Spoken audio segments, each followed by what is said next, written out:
반갑습니다. 한 주간도 잘 지내셨습니까?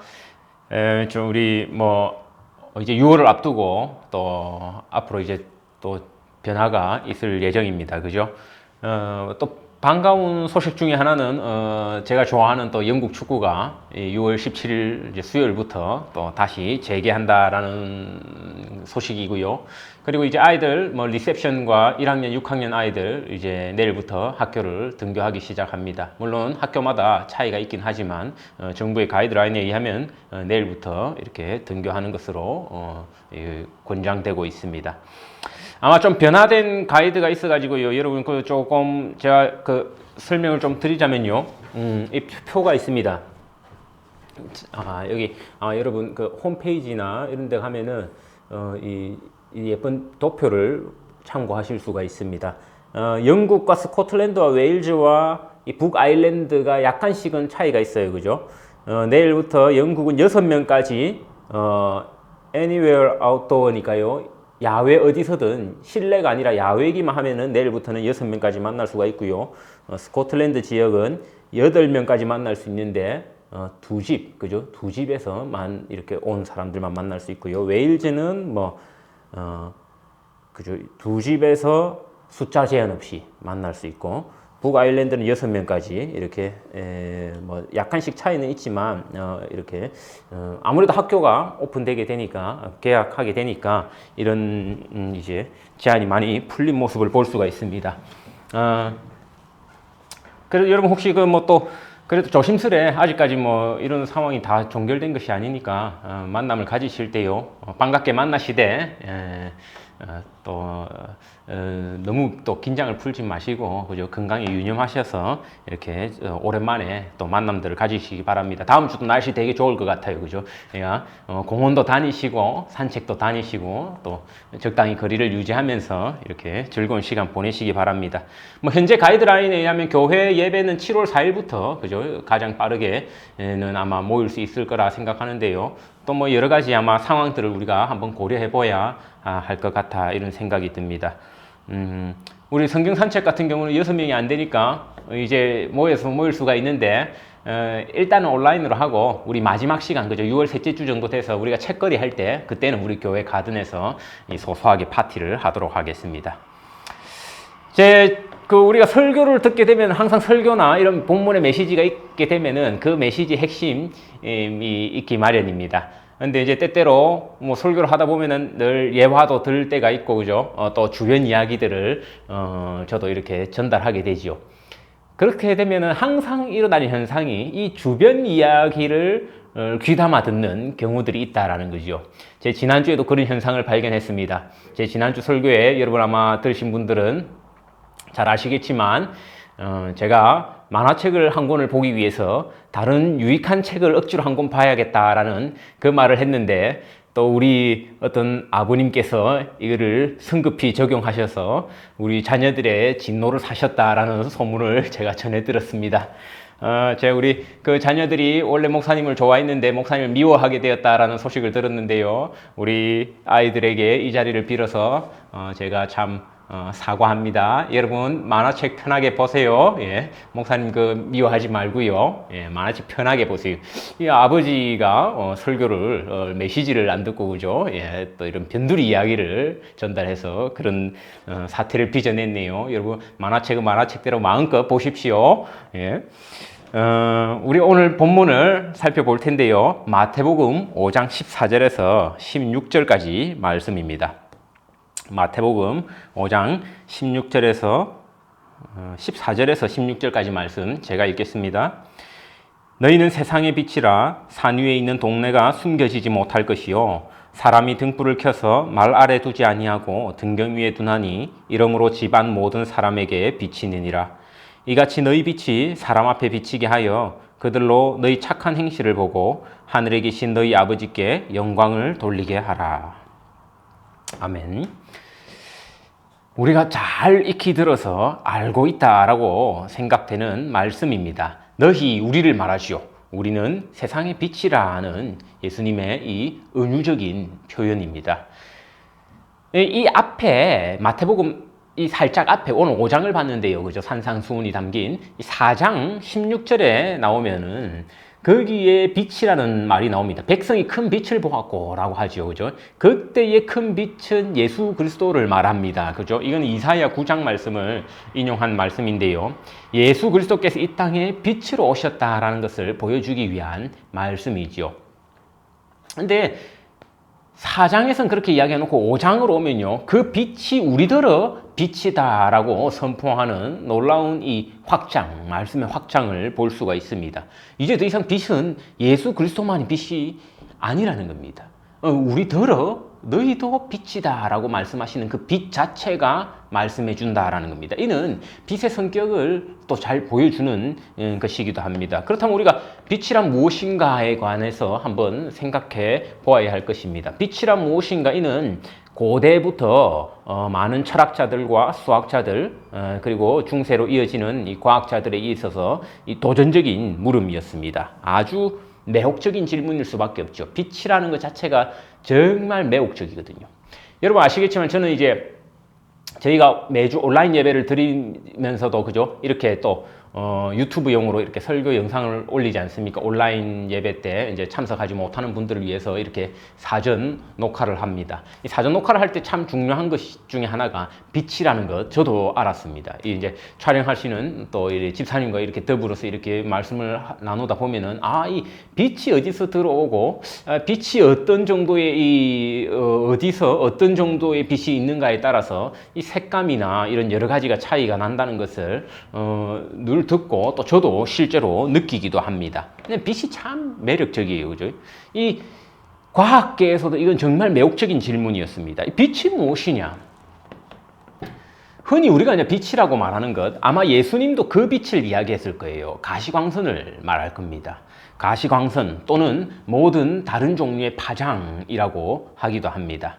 근데 이것은 이제 근대까지의 정의였다면은 오늘날에는 또 이 정의가 확장됩니다. 오늘날은 우리 이거 양자 물리학이라고 하죠. 그죠? 이 사실상 이제 17세기에 토마스 영이 그 빛이 파동이라는 것을 실험으로 증명을 해냅니다. 파동이라는 것이 뭡니까? 이게 예를 들면 이 파도처럼 그죠? 파도처럼 이래 바다가 물살을 이렇게 일으면서 옵니다. 그걸 파동이라고 합니다. 파동이라는 것은 그 자체로 존재하진 않아요. 바닷물이라는 매개가 있어야 이 파동이 나타난다라는 겁니다. 그러니까 이 17세기에 이 영이 증명했던 바에 의해서 빛은 파동이다라고 하면은 빛이 파동임을 우리가 나타나기 위해서는 빛의 매개가 필요하다라는 거죠. 그래서 그 매개를 우리가 가상의 물질 에테르라는 것으로 상정을 합니다. 그게 과학계에서의 정의였어요. 무슨 우리가 알지 못하는 가상의 물질 에테르를 통해서 이 파동이 전파되는 것, 이 빛은 파동이다 이렇게 정의해서 옵니다. 그런데 우리 19세기 때 정말 인류의 천재가 나타나죠. 1920년대에 아인슈타인이라는 천재가 나타납니다. 이 아인슈타인이요, 그 광전 효과라고 하는데요. 이것으로 아인슈타인은 노벨 물리학상을 이렇게 수상하게 되죠. 우리가 잘 아는 상대성 이론이 아니라 이 광전 효과에 대한 입증으로 아인슈타인은 처음으로 이 노벨 물리학상을 받게 됩니다. 이 광전 효과라는 게 뭐라니까? 빛이 파동이고 빛이 파동을 관찰하기 위한 매개가 필요하다. 에테르라는 매개를 상정해 있었는데, 그런데 그렇다면은 이 빛은 그 자체로는 실체가 없는 것이어야 되는데, 알고 보니까 이제 광자라고 하죠. 무언가 이 빛을 어느 정도 이 강도로 쐬게 되면은 거기서 빛을 받은 그 물질에서 전자가 방출되는 현상이 일어나는 겁니다. 전자가 방출되었다는 것은 무언가 부딪혔다는 건데, 빛이라는 것과 부딪혔다는 건데, 빛과 무언가 부딪혔다는 것은 빛 자체가 어떤 물질일 수 있다라는 그것을 증명해내는 것이지요. 그러니까 이를요, 우리는 요즘은 빛의 이제 양자역학에서 이제 말하는 바인데요. 빛은 파동이자 동시에 입자다라고 설명을 하는 것입니다. 아주 신기한 설명입니다. 재밌기도 하고요, 그죠? 저도 사실 이런 것 것을 이제 재밌게 들여다봤지만 이게 들여다보면 또 끝도 없더라고요. 예, 정말 알지 못하고 애매하고 정말 보면 볼수록 신기한 이런 세상이다 싶습니다. 그러니까 아직까지 우리가 빛의 세계를 다 알지 못하는 겁니다. 예, 다 알지 못하는. 나중에 가면 뭐 관측자 효과 이런 것도 나오거든요. 그때 되면 정말로 이거는 혼란해집니다. 우리 인터스텔라의 세계로 들어가게 됩니다. 물론 예수님 당시에 이런 빛의 성질 알려져 있지 않았습니다. 그러니 예수님도 이 성질을 알고 하신 말씀은 아니에요. 예수님도 육신을 입고 오셨기에 다 아는 것이 아니었습니다. 배워서 아셨습니다.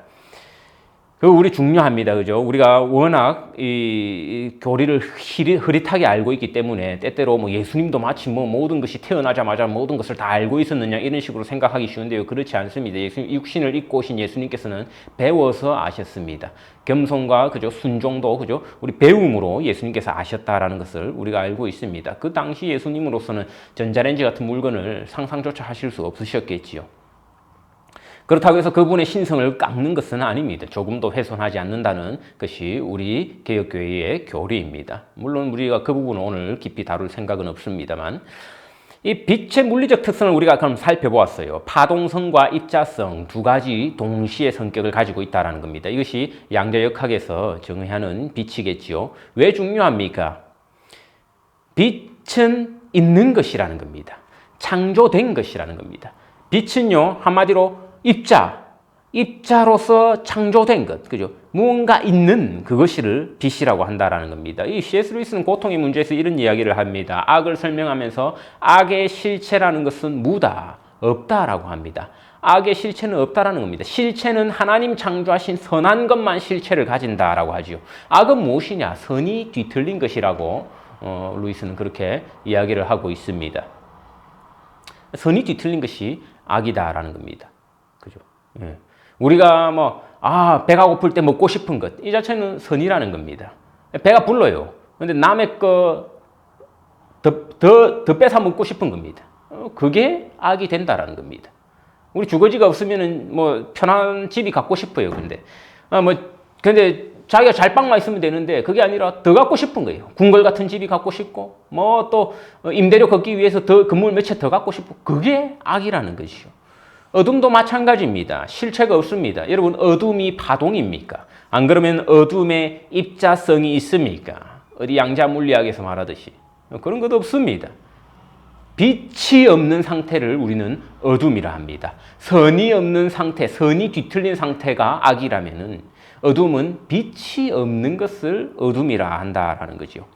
따라서 우리더러 하나님 빛이 되라 명령하신 것은요, 창조 명령과 조금도 다를 바가 없다라는 겁니다. 하나님 너희를 무에서 유로 창조하셨으니 너희도 어둠과 같이 없는 것이 되지 말고 있는 것이 되라는 명령임을 우리는 깨달을 수 있습니다. 에베소서 5장 8절을 보니까 너희가 전에는 어둠이더니 이제는 주 안에서 빛이라 말씀합니다. 이 말씀은 전에는 사탄의 자녀였는데 이제는 주님의 자녀라는 뜻으로 우리에게 잘 알려져 있습니다. 바울의 첫 번째 의도는 그것이었을 겁니다. 그런데 우리가 좀 더 근본적으로 들어가면요, 우리는 애초에 존재하지 않았다라는 겁니다.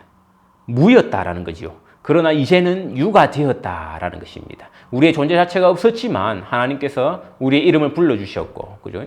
그 누구의 그죠 시입니까? 그 유명한 시가 있습니다, 그죠? 너는 나의 이름을 불러주기 전에는 그런 이젠 유가 되었다라는 겁니다. 천국과 지옥도 저는 아마도 이런 식의 설명이 가능하지 않을까 조심스레 추측해 봅니다. 지옥은 무언가 없어지는 것, 무가 되는 것일 수 있겠지요. 아마도 내 존재가 사라져 버린다든지, 천국은 있는 것, 그죠? 유가 되는 것이라 할 수 있을 겁니다.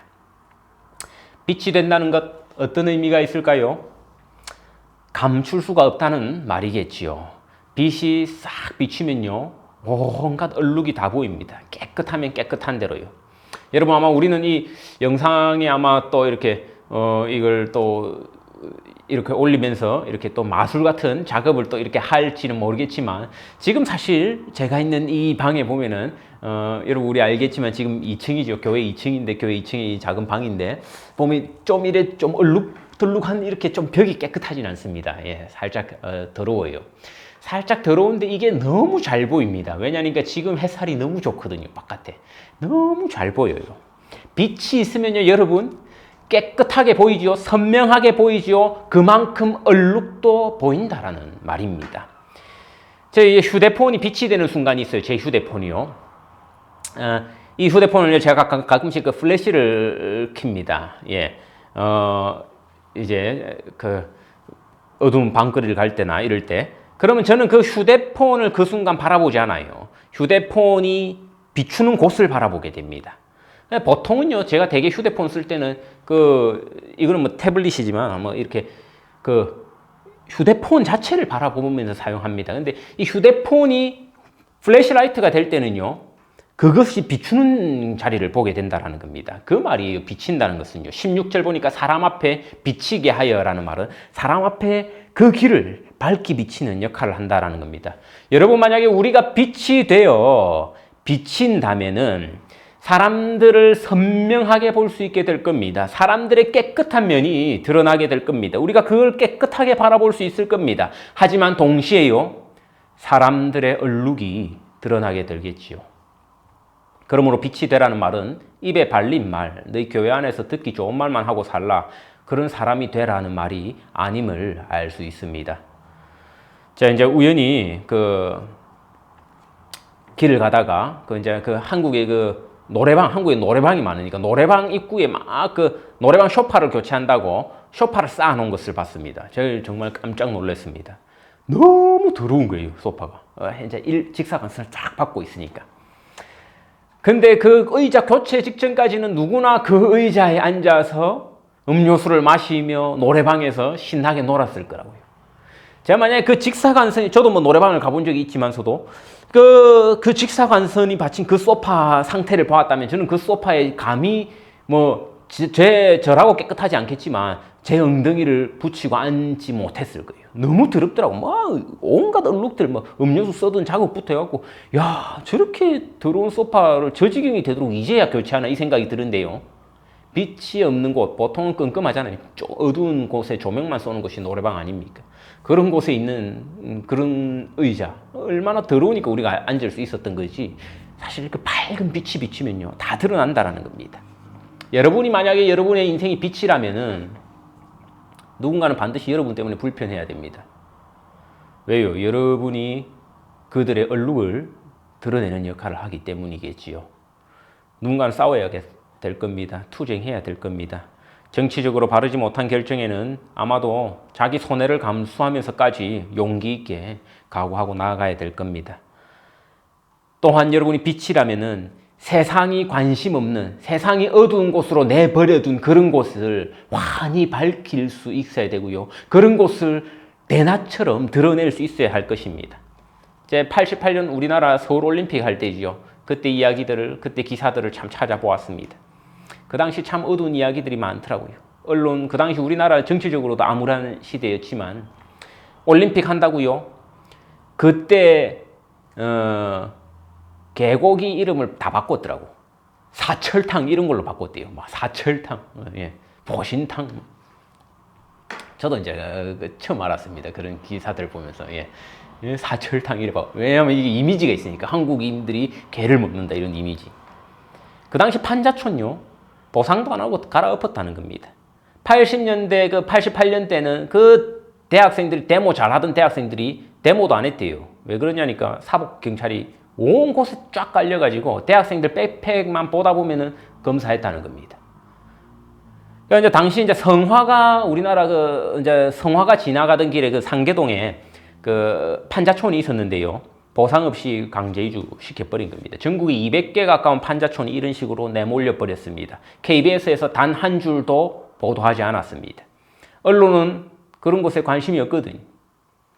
우리가 빛이라면요, 세상이 보지 않는 곳, 세상이 그냥 어둡게 불 꺼놓고 덮어놓고 있기를 원하는 그런 장소도 드러낼 수 있어야 한다는 겁니다. 그래서 여러분, 우리를 빛이라고 부르는 데 담긴 깊은 의미입니다. 이 말이 결코 가볍지가 않습니다. 우리를 너무도 불편하게 만듭니다. 빛이 비치면요, 괴로웠습니다. 저도 우리 아파트 단지에 그 가라지에 가끔씩 가면은 그게 이제 빛을 환하게 들어가면은 너무 괴로워요. 왜냐하면 정리해야 될 게 너무 많이 보이니까. 온데 뭐 더럽게 돼 있고 막 거미줄 다 쳐져 있고 언제 청소 다 하나 싶습니다. 차라리 안 보이고 깜깜하면 모르지. 이것이 빛의 특성이라는 겁니다. 이런 맥락에서 천국과 지옥을 설명하는 것은 정말 탁월하다 할 수 있겠지요. 자기 자신을 잃는 것이 아닙니다. 빛이 된다는 것은 더욱 빛나게 되는 것을 말합니다. C.S. 루이스는 그런 말을 합니다. 천국은 가장 나다워지는 곳이라고 하죠. 내 자아를 내려놓음으로써 내 자아가 없어지는 것이 아니라 그리스도 옆에서 더욱더 나다운 모습을 회복하게 되는 곳. 그것이 천국이다라는 겁니다. 천국은 마스크, 선글라스 꺼가지고요 서로를 알아볼 수 없고 흐릿해지는 그런 곳이 아니라는 겁니다. 모두 다 똑같은 옷을 걸치고 있는 그런 곳이 아니라는 겁니다. 옛날에 우리나라 뭐 겨울에 뭐 김밥 패딩이라고 해가지고 뭐 시꺼먼 그 롱 패딩 유행했다면서요. 멀리서 보면 다 똑같아. 막 김밥들이 걸어다니는 것 같아. 예, 어디 김밥 천국에서 한 뭐 2,000원짜리 김밥들이 등골 브레이크라 해가지고 뭐 그 미셸린 타이어 같은 그런 잠바 막 유행했다 하더라고. 다 똑같은 옷. 예. 그 약간 우리나라만 좀 독특한 점이기도 한데 영국에서는 그런 점 잘 못 봅니다. 그죠? 뭐 모두가 똑같은 옷을 입는 그런 몰개성은 사실 지옥에는 어울린다라는 겁니다. 가장 나다운 곳, 서로가 서로를 더욱 선명하게 알게 되는 것이 천국일 것이다라는 겁니다. 이번 주 이제 며칠 전에 이제 가족끼리 저기 이제 그 리치몬드 공원에 이제 쭉 걸어갔다 이제 돌아오는 길이었습니다. 가는 길에 이제 아이가 길에 부상당한 까마귀를 발견했어요. 까마귀가 어떻게 다쳤는지 다리 한 짝이 불편해갖고 날지를 못하고 이렇게 축 처져 있는 겁니다. 완전 새까만 까마귀가. 아이가 막 불쌍해가지고 갔대요. 가다가 이제 혹시 누가 구해주겠지 하고 갔는데 이제 공원을 갔다 오는 동안도 그 까마귀가 그대로 있는 겁니다. 저는 그런 야생동물이 제가 자는 곳에 들어오는 것을 원치 않았습니다. 그래서 이 아이를 강력히 말려야겠다 이래 하더라고요. 근데 이 아이는 이미 눈물이 그렁그렁해. 이 까마귀를 구해줘야 된다. 눈물이 그렁그렁해. 그때요 제가 말리려고 했는데 그때 이 주님의 뜻인지 우리 하여튼 집사님 한 분한테 저한테 전화가 왔어요. 제가 저 전화에 팔려가지고 막 전화를 하는 사이 우리 아내가 집에 뛰어가가지고 물도 오고 뭐 크래커도 오고 수건 가져오고 박스 만들어 오고 해가지고 결국 그 까마귀를 가지고 우리 집이 있는 아파트까지 갔습니다. 그래서 제가 그 앞에서 항의를 했어요. 이것과 이 야생동물이 온 박테리아 범벅인 이 야생동물과 나는 같은 공간에서 잘 수가 없다 이렇게 하니까 간신히 게라지 정도에서 타협을 하게 되었습니다. 그래서 이제 게라지에 예쁘게 그 방을 꾸며줬어요. 막 통에다가 수건도 깔아주고 물도 넣어주고 간식도 넣어주고 우리 아이가 챙겨주는데 보니까 저한테 챙겨주는 것보다 훨씬 잘 챙겨주더라고. 처음 만난 까마귀를요. 그래서 이제 이 며칠 동안 이 까마귀를 참 정성껏 돌보는데요. 요즘 해가 낮에 좋잖아요. 그래서 낮에는 또 햇빛을 쬐어줘야 된다고 게라지에서 끌고 나가고 이제 우리 그 가든에 그 아파트 가든에 딱 해놓으니까 우리 아파트가 이제 총 8세대가 같이 삽니다. 8세대가 작은데도요. 제가 보니까 저하고 아직까지 교류가 없었던 분들이 계시더라고. 그 까마귀를 돌봐주는 아이의 얼굴도 밝은 뿐만이 아니라요. 그 까마귀를 돌봐주는 그 마음씨 때문인지 모르겠지만 온 이웃들 우리 아파트 단지 사람들이 나와서 그걸 놓고 교제하게 되는 겁니다. 그것 때문에 우리 집에 찾아오게 되는 겁니다. 지금 까마귀 밖에 내놓은 거 저기 있으니까 이렇게 옮겨야 되지 않겠느냐 막 하고 저는 밑에 집 아주머니, 이제 저희 밑에 집 아주머니와 한 번도 그렇게 웃으면서 대화한 적이 없었어요. 왜냐면 아주머니 인상이 항상 저기, 덩치, 키 큰, 서구, 독일, 이렇게 키 큰 분이신데, 되게 인상이 평소 무표정이라고 제가 그냥 인사만 하고 다녔지, 말할 그게 없었는데요. 이 까마귀 때문에, 우리 아이가 돌보는 까마귀 때문에 이 아주머니 표정이 환해져가지고, 막 또 우리 집에 놓고, 우리 집 아예 대문을 열어놨으니까요. 막 놓고 하면서 찾아오고 이야기하고 하는 겁니다. 이 아이의 그 마음, 빛과 같은 그 마음 때문에요. 우리 그 타운 자체, 전체 그 건물 자체가 밝아지는 것을 참 느꼈습니다. 야, 이렇게 교제할 수 있구나. 어떤 분들은 제가 아직까지 목사인지 몰랐던 분들도 계시더라고. 그 덕에 서로 교제하게 되고요. 까마귀 한 마리에 대한 그 빛. 까마귀는 되게 새까맣더라고요. 새게.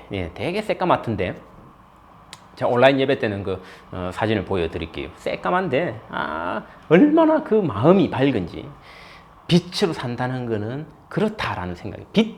그 아이의 빛이 비치니까 온 여러 사람들이 살아나는 것. 부상당한 까마귀를 돌보는 그 아이. 그리고 그 우리 주변에 그 같이 사는 아파트 사람들, 거기에 관심을 가지고 우리끼리 서로 교제하게 되는 그런 일들이 일어나더라라는 겁니다.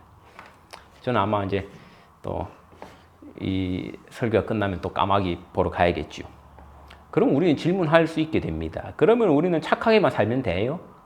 착하게 살면 돼요? 아, 역시 오늘 목사님 말씀 간략하게 요약 가능하다. 착하게 살라. 뭐 어디 조폭들 그 어디 슬로건도 아니고. 고톨트 레싱이라는 이 독일의 대표적인 계몽주의 작가가 있습니다. 이 레싱의 대표적인 그 희곡이요. 현자 나탄이라는 책이 있습니다. 우리나라 말로 그 번역되어 있습니다. 연극이죠, 연극. 희곡이니까요. 그 현자 나탄의 이야기를 보면요. 중간에 반지 우화가 나옵니다. 이제 그 당시 배경이 십자군 전쟁입니다. 이제 12세기죠. 그때 이 살라딘이라는 사람이 나오는데요. 이 사람 무슬림이에요. 무슬림인데 이제 예루살렘을 지배하고 있는 겁니다. 이제 당시 이제 유대인 갑부 중에 이 현자 나탄이 있었던 겁니다. 이 현명한 사람이었어요. 근데 현명한 사람인 만큼 사람들의 존경을 입고 있었으니까 이 살라딘도 이 나탄에게서 함부로 하지를 못합니다. 나탄에 지금 돈을 원하는데 나탄에게서 돈을 사실 갈취하기 원하는데 갈취할 수도 없고 또 빌려달라고 억압할 수도 없는 상황입니다. 이제 공경에 빠뜨리기 위해서 이제 질문을 해요.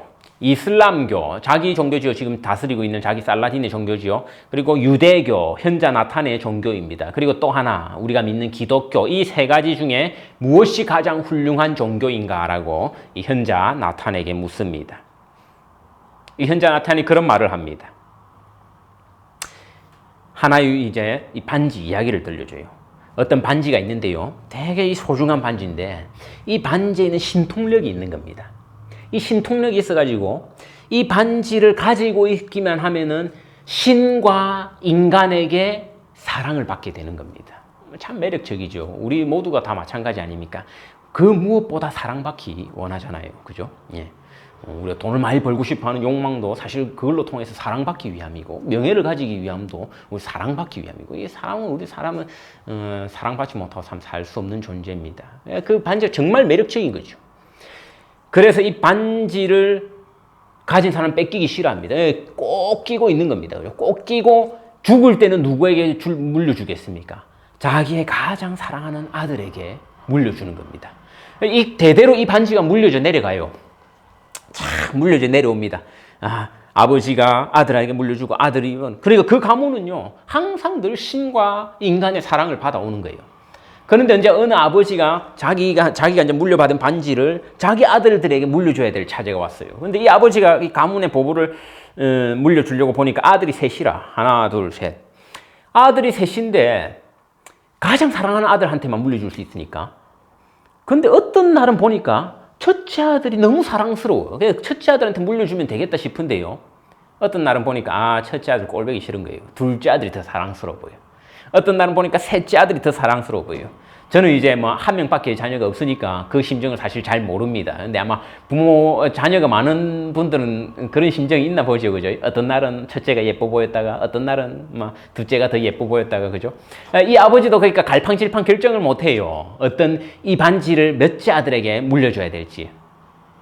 죽기 전까지 결정을 못 합니다. 죽을 때가 되어서 이 아버지가 한 가지 묘책을 냅니다. 세공사에게 2개 더 복사하라. 그래서 이 세공사가 어떤 금액이 들어도 좋으니 정말 똑같이 반지 만들라 합니다. 2개를 더 만들어요. 가짜 2개를.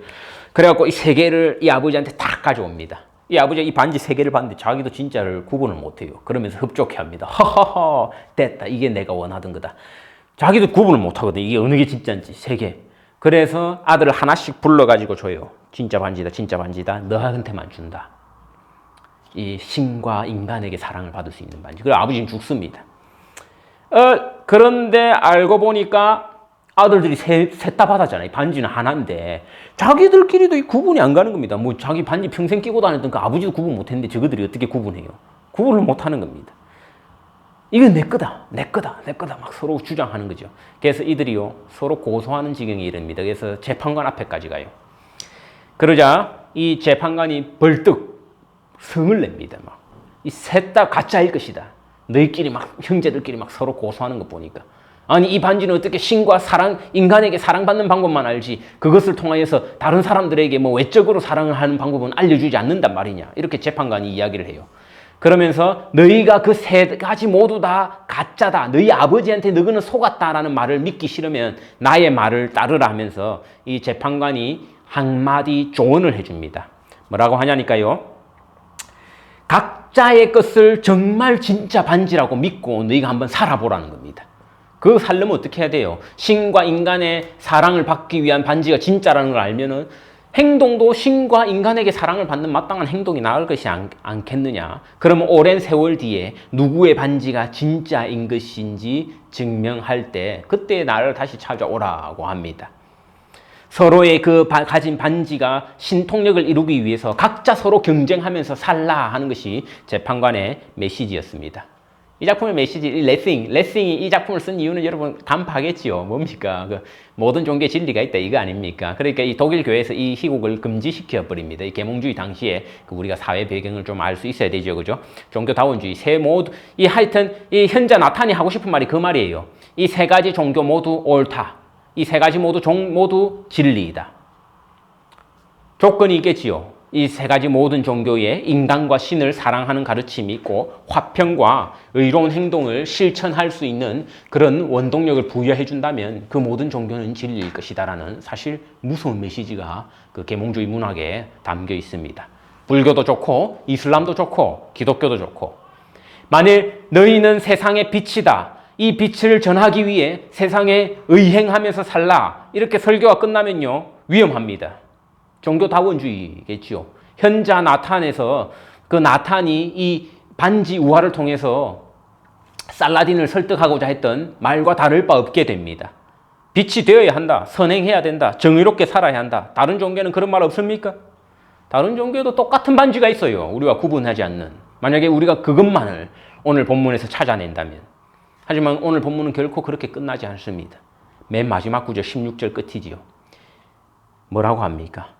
하늘에 계신 너희 아버지께 영광을 돌리게 하라. 내 자신의 의를 위해서 빛을 비추어라 하지 않습니다. 누군가는 이 사회의 평안한 약자들, 평안과 또 약자들의 억울함을 위해서 빛이 되고 싶어 할 것입니다. 그 모두는 사실 부차적인 것이라는 겁니다. 하늘에 계신 아버지를 위하여 하라는 겁니다. 이것이 기독교를 기독교 되게 하는데 핵심적인 방점이 찍힌다고 할 수 있죠. 나의 명예를 위해서 빛이 되고자 하는 자들이 있습니다. 왜 없습니까? 여러분 자녀의 존경을 아니면 우리 자녀의 교육을 위해서 내가 빛처럼 살고자 하는 부모들이 있을 수 있습니다. 자기 교만, 자기 만족을 위해서 빛처럼 살고자 하는 힘을 내는 자들도 있을 수 있습니다. 아니면 버러지 같은 인생들, 내가 정말 꼴보기 싫은 인생들과 내 인생을 차별되게, 구별되게 살기 위해서 빛이 되고자 의지를 발휘하는 자들이 있을 겁니다. 하지만 그 모두를 성경은 인정하지 않습니다. 마지막에 뭐라고 합니까? 오직 한 분 아버지의 영광을 위하여. 여러분 무엇을 위해 살고 있습니까? 무엇을 위한 빛이 되고자 하십니까? 똑같은 반지를 만들어내고 있지는 않습니까? 저 종교에서도 찾아볼 수 있고 저 종교에서도 찾아볼 수 있는 똑같은 반지. 천국의 마지막 가장 중요한 개념이에요. 빛이 비치는 곳만이 천국이 아닙니다. 아버지가 있는 그곳이 천국이라는 겁니다. 누가 있느냐가 중요하다는 겁니다. 빛이 있는 곳이 아니라 아버지가 있는 곳이라는 거죠. 온 세상 날 버려도 주 예수 안 버려요. 우리 믿음의 선배들은 이렇게 찬송했습니다. 세상은 여러분 버립니다. 여러분 조건에 따라 세상은 여러분을 주었다가 버렸다 해요. 여러분이 이 세상이 요구하는 제대로 된 학벌, 재산, 능력, 나이 이런 것을 갖췄을 때는요. 여러분을 택해요.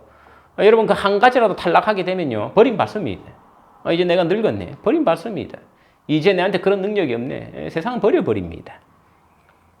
우리가 사랑하는 친구나 아내나 남편도 마찬가지 아닙니까? 조건에 따라 우리는 누군가를 버려버릴 수가 있습니다. 그러나 이 결론은 뭡니까? 주 예수 안 버려. 하나님께서는 우리를 버리지 않는다는 찬송이 있습니다. 빛으로 우리를 부르신 그리고 우리를 존재하게 하신 그분은요. 결코 우리를 버리지 않으시겠다는 약속과 함께 자기를 위한 빛이 되라 하시는 겁니다. 다른 그 무엇이 아니라요. 오직 하나님의 영광을 위하여 세상의 빛으로 살아가시는 밝은 성도님들 되시기를 간절히 축원합니다.